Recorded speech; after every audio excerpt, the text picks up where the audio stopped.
Tailoring నేర్చుకునే వాళ్ళు beginners కొంతమంది నన్ను అడిగిన డౌట్ అండి. ఆది బ్లౌజ్ మెజర్మెంట్ ఇచ్చినప్పుడు మనం back part correct chest loose ఎలా కనుక్కోవాలి, అలానే ఫ్రంట్ లూజు చెస్ట్ లూజ్ ఎలా కనుక్కోవాలి, మళ్ళీ దాంతోపాటు ఏంటంటే మనకు చెస్ట్ లూజ్ బ్యాక్ పార్ట్ కంటే ఫ్రంట్ పార్ట్ ఎక్కువ ఉన్నా తక్కువ ఉన్నా ఎలా తెలుసుకోవాలి క్లియర్గా. మనకు బాడీ మెజర్మెంట్ లేనప్పుడు ఆది బ్లౌజ్ ఉన్నప్పుడు కొలతలు ఎలా తీసుకోవాలి అని అడిగిన క్వశ్చన్కి అయితే మాత్రం ఇది సమాధానం అని చెప్పొచ్చు అండి. నేను బ్యాక్ పార్ట్ సైడ్ ఇప్పుడు నేను ఏ రకంగా అయితే మార్కింగ్ చేసినా అలా మార్కింగ్ చేసి బ్యాక్ చెస్ట్ లూజ్ కనుక్కోవచ్చు. అలానే ఫ్రంట్ సైడ్ కూడా బ్యాక్ పార్ట్ కంటే ఫ్రంట్ లూజు ఎక్కువ ఉందా తక్కువ ఉందా అనేది కూడా తెలుసుకోవచ్చు.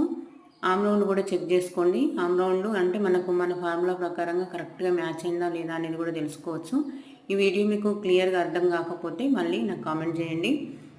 కామెంట్ చేసినట్టయితే మీకు క్లియర్గానైతే వీడియోనైతే షేర్ చేస్తానండి. ఫుల్ వీడియో నచ్చితే లైక్ చేయండి. మరిన్ని వీడియోస్ కోసం మన ఛానల్ని సబ్స్క్రైబ్ చేసుకోండి.